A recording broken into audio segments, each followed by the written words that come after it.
Good morning, everybody. This is Toucan Dragon, and with the release of the Digimon card game right around the corner, I decided to dedicate quite a bit of time in learning everything I can about this game. This game is actually really fun and pretty easy to understand. I made a video of my first time playing the game with what little knowledge that I knew. So if you haven't already, go check out that video because that's really fun to make. He's going for the attack. He's going for the attack. Oh no! No! No!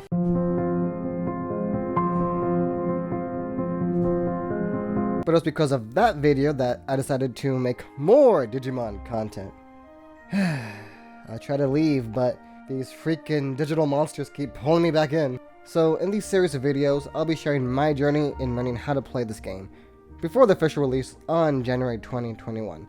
Or technically this November, if you pre-ordered some cards from your local card shop, which I did, so yeah, look forward to maybe a box opening sometime in November. These videos will be in a guide format to not only help you learn how to play, but to help me as well. So if you like this video and would like to see the other parts, then please hit that like button, subscribe, and ring that little bell icon so you can be notified when I post more Digimon TCG content. With that said, let's get digital, guys.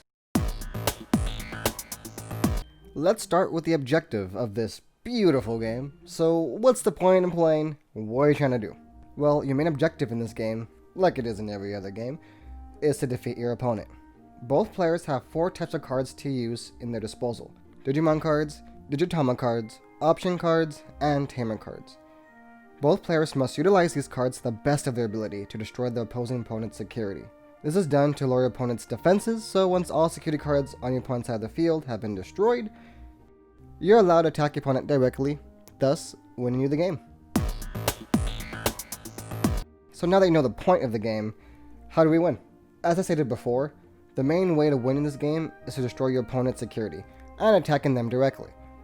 Both players start the game with a total of 5 security cards.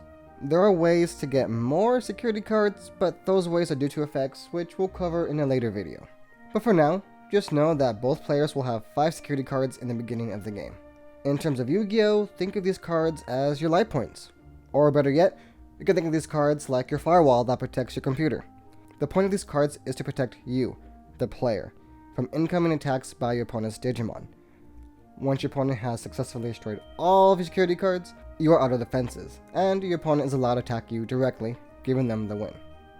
To destroy your opponent's security, you must undergo what's called a security check. It might sound kind of complicated, but it's actually quite simple. To security check your opponent, all you have to do is declare the attack on your opponent's security pile. Once you do, your opponent flips one of the security cards over. If the flip card is an option or tamer card with a security effect, then it activates automatically. If it is a Digimon, then you compare DP of both Digimon. If your opponent's flip security Digimon has lower DP than your attacking Digimon, then nothing happens, and the security Digimon is just destroyed and sent to the discard pile. If the DP of your opponent's flip security Digimon is higher or the same as your attacking Digimon, then not only is the security Digimon destroyed, but your attacking Digimon goes down with it. Keep in mind, no matter what happens, once you attack your opponent's security and you undergo a security check, even if the security Digimon that was flipped has higher DP than your attacking Digimon, that security Digimon is still destroyed. The other, but much less fun way to win a game is if your opponent decks out. What this means is if your opponent has no cards to draw during the draw phase, then they lose the game. Note that the rule only applies during the draw phase, so if your opponent has no more cards in their deck, and let's say an effect activates that tells them to draw a card, even though they have no cards to draw, they don't lose. A deck out only happens during the draw phase. Keep that in mind. In this game, you have access to 2 decks. Your main deck, that houses your Digimon, option, and tamer cards, and a Digitama deck that consists of, well, Digitama, or your baby Digimon if you prefer. If you don't know the difference between these 2 cards, there's an easy indicator. The first is the level. Any Digimon level 3 or higher is just considered a Digimon and goes in the main deck. Any Digimon level 2 or below is considered a Digitama or baby Digimon, so these cards go in the Digitama deck. Also notice that there is no cost or DP value on Digitama cards. Another and more obvious way to tell is simply flipping the cards over. A Digitama card will have a white back, while Digimon, Option, and Tamer cards will have a blue back. This is the easiest way to tell your decks apart. So now we know the cards, what consists in a deck. To construct your main deck, you need a total of 50 cards, made up of Digimon, Tamer, and Option cards. For your Digitama deck, you can have up to 5 cards within this deck. So, anywhere between 0 to 5 Digitama cards in this deck. So it's not required to have a Digitama deck, but it is beneficial to have one. In both of these decks, you are restricted to only have up to 4 copies of each unique card. What this means is that if you want to play this Agumon card from the Gaia Red structure deck, then you can play only up to 4 copies of him. However, if you have a different Agumon, then this Digimon counts as a different card. So you could play 4 of each of these Agumons. So when adding multiple copies of a Digimon, you don't look at the name, but the card itself. A good indicator is just looking at the card. Notice that it has a different art, different skill, and a different set number. Even though these cards have the same Digimon and the same name, they are different cards entirely. When deck building, there are a few things to keep in mind. Currently, as of recording this video, there are no mulligans in this game. I know there have been some fan tournaments going around that do allow mulligans, but currently, following the Japanese rules, which is the more official version of the game, to be honest, there are no mulligans whatsoever. If you're a Yu-Gi-Oh player like myself, and don't know what a mulligan is because we're too cool to have that kind of thing, let me explain. Well, to the best of my ability, because I too just found out what a mulligan was. A mulligan is essentially a do-over for the opening hand. In games like Pokemon, if you don't have a basic card to play in your opening hand, then you do a mulligan. You shuffle your cards back into the deck, and basically redraw your opening hand. You can't keep doing this until you draw a basic card that can be played. However, every time you mulligan, your opponent draws an extra card. So since there is currently no mulligan in this game, it is best to ratio all your types of cards correctly to make sure you don't break in your opening hand. Through my research, I found a good basic ratio, or what people have been calling the golden ratio. Air quotes. If I know you can't see me, but I'm air quoting a lot. This ratio consists of 12 rookie Digimon, 10 champions, 8 ultimates, and 6 megas. And the rest is a mix of Option and Tamer cards. This is by no means the best ratio. It's just a good starting point to play around with until you come up with your own ratio. Remember, depending on what kind of deck you play, the ratio is going to differ. So to play the Digimon card game, you must construct a deck with 4 types of cards. Digimon, Digitama, Option, and Tamer cards. We briefly went over Digimon and Digitama cards, so we'll go more into detail on them later. For now, let's focus on Option and Tamer cards. Dissecting these cards, we have 4 sections. The card's cost to play, the artwork, the main effect, and the security effect. If we look at the main box, we have the card's main effect. This goes through when you play the card from your hand. Right underneath this main box, we have an area labeled Security. These security effects are only activated when these cards are flipped during a security check. For example, this Tamer card's main effect states, during your turn, all of your Digimon get plus 1000 DP. So since we play this card from the hand, this is the only effect we are allowed to use.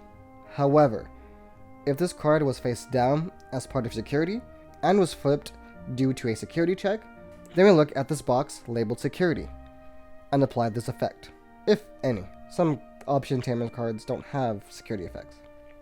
If this card was flipped due to a security check, then we only apply its security effect, which reads, Security. You may play this card without paying cost. Since we dissected both Option and Tamer cards, let's go more into detail of these 2 cards and compare them. Let's start with Option cards. These cards are going to be your one-time use cards, so basically your spell cards. You play them by paying the cost, and you just read the effect and perform the action. Simple, right? Nothing to it. However, one thing to keep in mind, you can only play Option cards if you have an active card of that same color. This includes Digitama, Tamer, and Option cards. So if I have nothing on my field, I cannot play this Option card.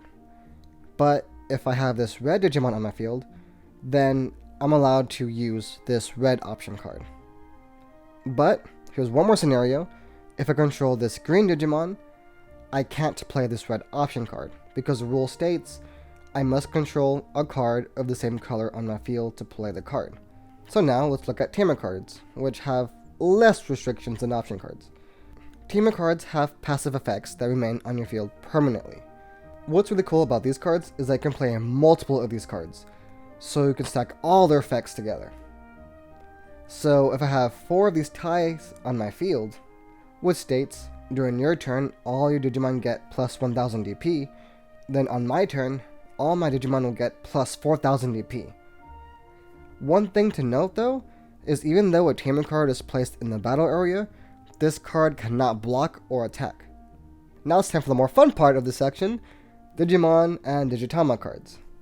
The main purpose of your Digitama is to digivolve them into stronger stages and to pass on inheritable skills. These skills are located on the bottom of the card. These skills are not given to its current form, but it's given to its evolved form. For example, this Koromon has an inheritable skill that states, during your turn, if this Digimon has 4 or more evolution sources, this Digimon gets plus 1000 DP.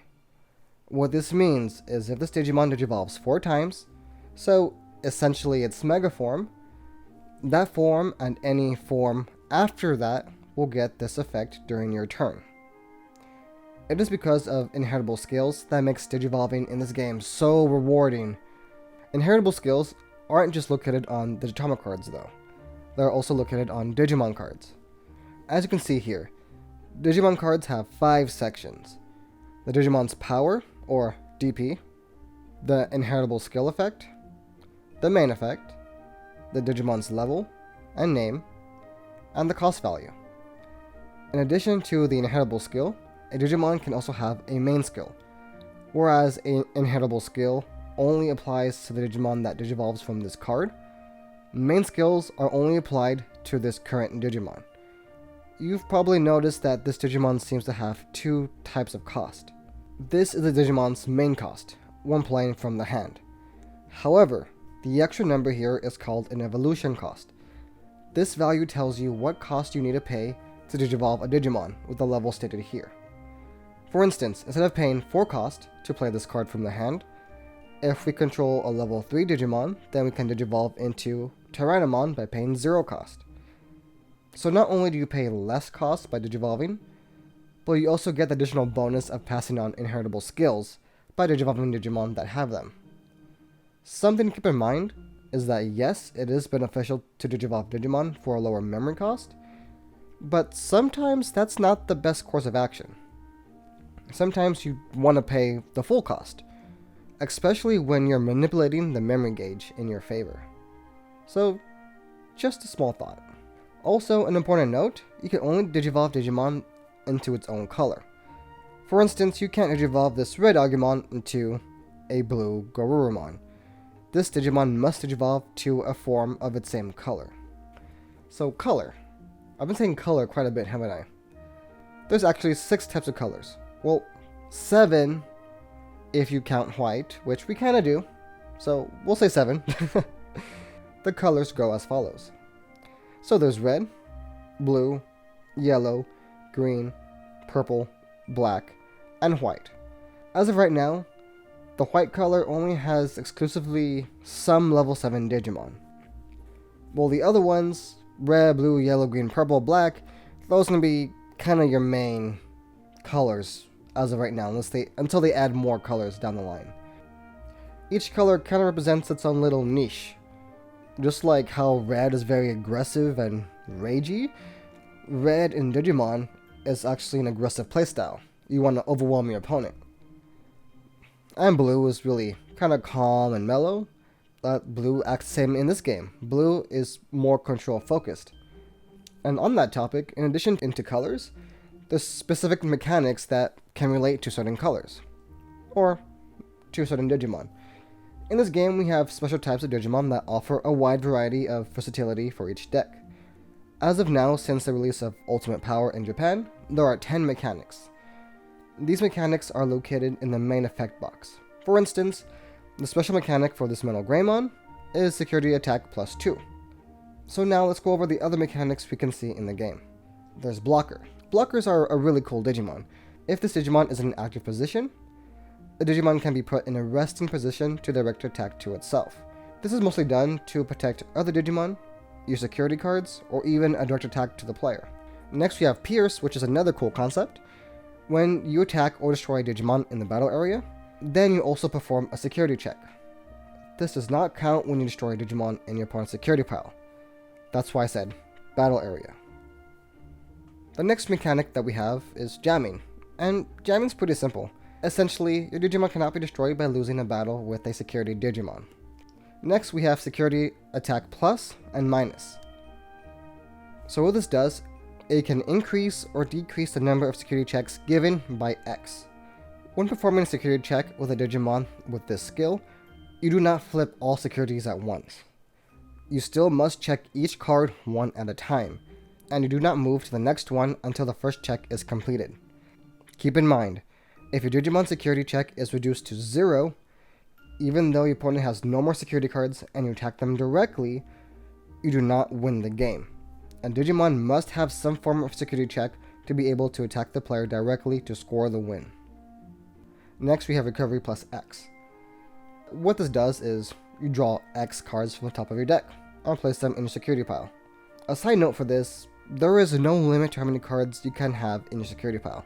So like I said before, you start off with 5 security cards, but essentially you could end the game with 10 or even 20 security cards. You know, there's no limit. So it's pretty cool. Next we have reactive, which is during your opponent's active phase, make this Digimon active. Again, another real simple one, and can actually add some protection to some of your hard-hitting megas that you fear might get destroyed by an opposing Digimon.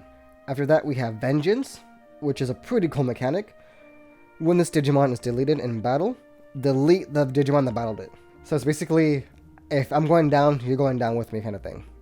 It's pretty cool, and I believe it's mostly exclusive to purple Digimon, as of right now anyways. Next we have Download X, which from here is a new mechanic for green Digimon, at least. For now, I might be wrong.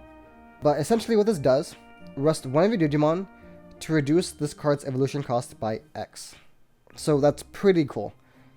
And the last but not least is De-Digivolve, which states, remove the top cards of your opponent's Digimon evolution stack. So basically causing your opponent's Digimon to revert back to its previous form.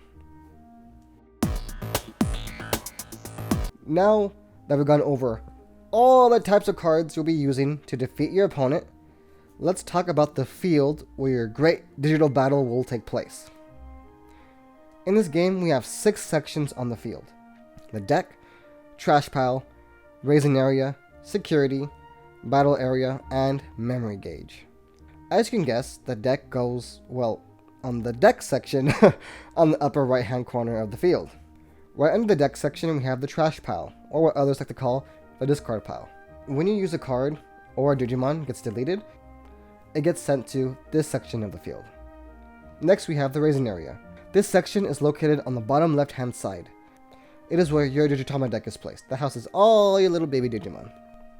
Keep in mind, once a Digimon leaves the raising area, it can no longer return to this area. Next we have the security area, on the top left hand side of the field. This is where security cards are placed in the beginning of the game. We have here the battle area, which takes up the middle section of the field. This is where you download your Digimon and play trainer and option cards. A quick side note, there is no limit on the number of Digimon and tamer cards you can control on the battle area. As long as you can pay the cost to play them, then go for it. And lastly we have the memory gauge, which typically stays on the top of the field. This is where you and your opponent keep track of your memory. Do you remember those big numbers Digimon, Tamer, and option cards have on the top right corner that I've been calling cost? Well, this section is where that comes into play. We'll dive deeper into that later, but for now, know that memory is a cost you pay that determines what you can play during your current turn. Alright guys, so we've gone over all the cards, all the types of cards, the field, so let's go over how a game starts. So to start the game, both players shuffle their main deck and Digitama deck. Then you place them on the designated area. Both players then place the top 5 cards of their deck face down in the security area. Once you've done that, then you draw 5 cards. You then decide who goes first, by whichever means you prefer. It can be a dice roll, a coin flip, or rock, paper, scissors. Keep in mind though, the player who goes first starts the game with only 5 cards. They do not draw a card during this turn. Also, the game starts with the memory counter at 0. So the player who goes first has technically 0 memory to work with this turn. It may seem like a bad thing, but depending on your playing style, you can easily make this work in your favor. Now that we started the game, let's go through our phases. There are a total of 4 phases in the Digimon TCG. The active phase, draw phase, raising phase, and main phase. So your opponent has decided to go first, so let's follow his steps. Since it's your opponent's turn, they start in the active phase. In this phase, all resting Digimon are moved back into an active state, so from a horizontal state to an upright state. We'll dive more into these 2 states for Digimon a little later. However, since this is the first turn of the game, nothing happens in this phase, for at least this turn. Next is your opponent's draw phase. In this phase, you simply just draw a card, but since your opponent is the first turn player, they are not going to draw a card this turn. Remember, if you go first, you're not allowed to draw a card. Next, your opponent has now entered the raising phase. In this phase, you're allowed to perform one of 3 options. Hatch a Digitama, which you do simply by flipping the card over from the Digitama deck. Move a Digitama that has evolved to a level 3 or higher from a previous turn to the battle area. Or you can simply choose to skip this phase altogether. There are a few things to keep in mind in this area. First thing to remember is that any Digimon or Digitama in the raising area cannot attack or be attacked by the opponent. So Digimon in this area are safe. You also can only have a max of 1 Digimon out in the raising area at a time. And lastly, any Digimon that digivolved in the raising area cannot activate their effects. This also includes evolution effects. In addition to this rule, if a Digimon with an on-play effect is moved from the raising area to the field, its effect does not trigger. Since the Digimon was not played, it was just moved. So keep this in mind when you're digivolving Digimon from the raising area. Since your opponent chose the option to flip a Digitama in the raising phase, they now move to the main phase. In this phase, you can play Digimon, Tamers, and option cards. You can also digivolve Digimon, attack resting Digimon, perform security checks, or attack the opponent directly, if they have no security. Think of the main phase as, well, the main phase, battle phase, and main phase 2 in Yu-Gi-Oh! Just kinda put together into one giant phase. If that helps you at all to remember. Since we talked about the main phase, that's a perfect segue into our next topic. The, what was it called again? Oh, yeah, the memory gauge. That's right, yeah. Memory is this game's main resource that is shared between you and your opponent, and is used to play cards from your hand by paying the cost located on the top left of each card in the main deck. Notice some Digimon make you lose memory depending on an action like this Black Metal Greymon, and some option cards give you memory like Hammer Spark. This card states that when played, it gives you +1 memory, or if it's flipped as a security card, it gives you +2. The memory gauge has a max value of 10 on both sides. I cannot go above this number. For example, if you're the player going first and you want to play a card that requires 11 or more memory, you can't. Since you're the starting player, the gauge starts at 0. So if you play a card that requires more than 10 memory, it will go over the max memory that is allowed, so there was no way for you to play that card. However, you could play a card with more than 10 memory cost if you already have some extra memory to spare. So for instance, starting your turn with 5 memory, you could play a card with max of 15 cost. So by doing this, you move the cursor down 15 spaces, which will land it on 10 on your opponent's side. So just remember, as long as the card you activated does not go over the 10 mark on the memory gauge, it can be played. Once you use enough cards and effects that causes you to move the cursor past 0 to your opponent's memory gauge, then once all actions and effects are completed, it is immediately your opponent's turn. So that's why there's no end phase, because as soon as it passes 0, your turn's over. That's it, donezo. You lost your chance. And wherever this cursor lands, that's how much memory your opponent starts off with. So a quick side note, If you end your turn without moving past 0 in the memory gauge, then your opponent starts with 3 memory. So we're going to take a quick step back and talk about Digivolution. Now, we've talked about it a little bit in the past section, but it doesn't hurt to go over a quick recap on it, you know? And also I want to give you some additional information, since we've already talked about the field. So, quick recap. To digivolve a Digimon, remember to look at its evolution cost and requirements. This level 3 Digimon can only digivolve from a level 2 Digimon, and in doing so you pay 0 cost. On top of that, a Digimon can only digivolve to a Digimon of the same color. So to sum this up, a Digimon can only digivolve into another Digimon of the same color, and 1 level higher than its current level. So now for more additional information, every time you digivolve a Digimon, you're allowed to draw a card. Coming from Yu-Gi-Oh!, where draw power means everything, this is a really cool mechanic. Essentially, you're always having a +1 on your card economy.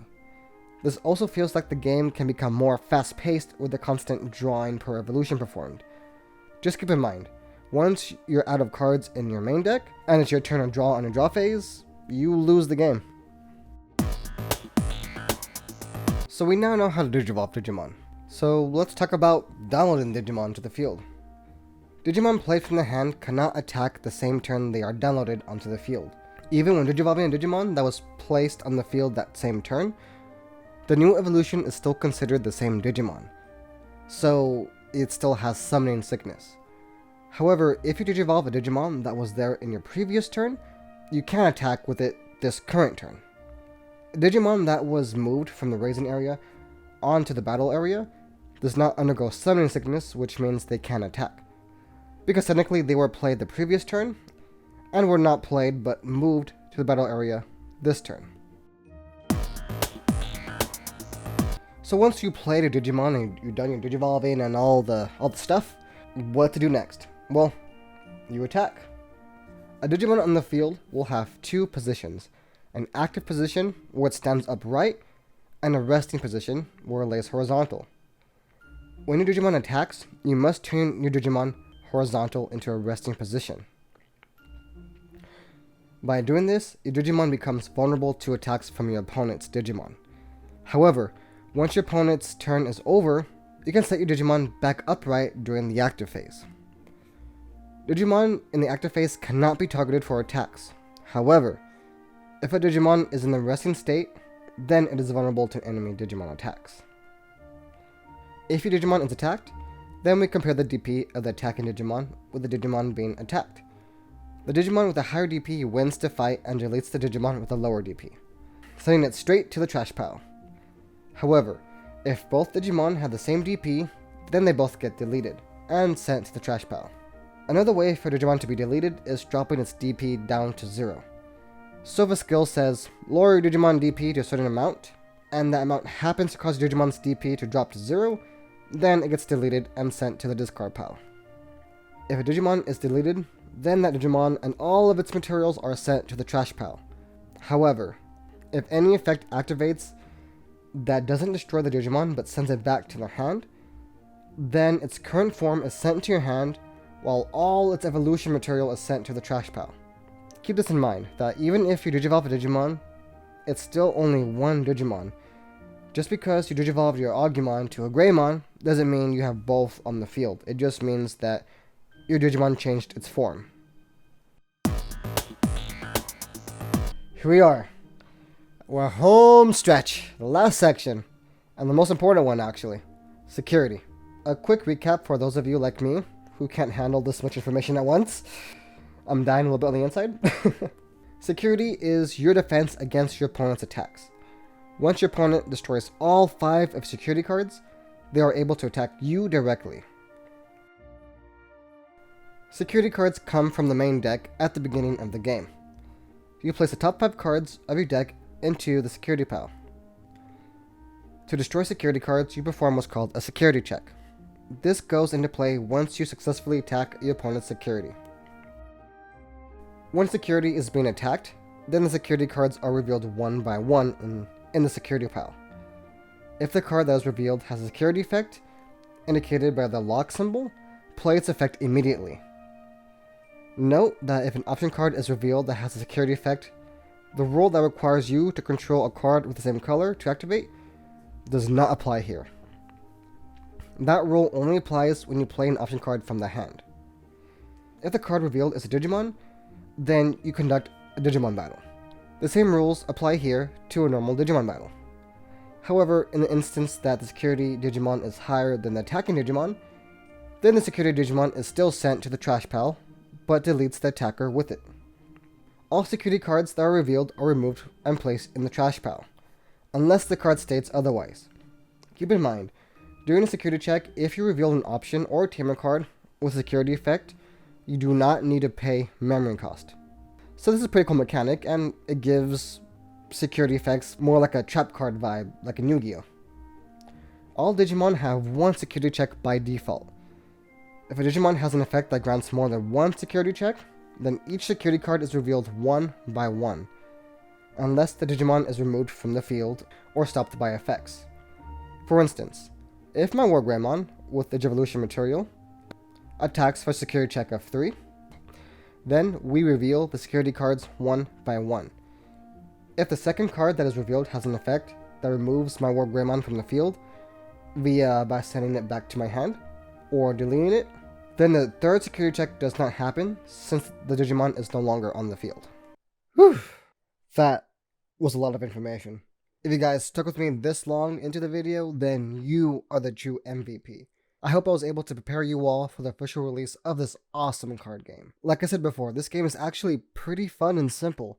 It has been a good while since we had a good Digimon TCG, so I'm super excited for the release of this one. And if you guys feel the same way, then please support this game. With enough support, I believe this game could stick around for a very long time. Thank you guys so much for watching. If you liked this video, then please hit that like button and tell me down below in the comment section if you all would like to see more Digimon TCG content. And while you're down there, don't forget to subscribe if you haven't already, and hit the notification bell so you can be notified when I post new videos. I promise, my next video will come way sooner than this one. Long story short, I had a lot of computer problems. That's why this one took a while. This has been Toucan Dragon, and if I can, you can too. Bye guys.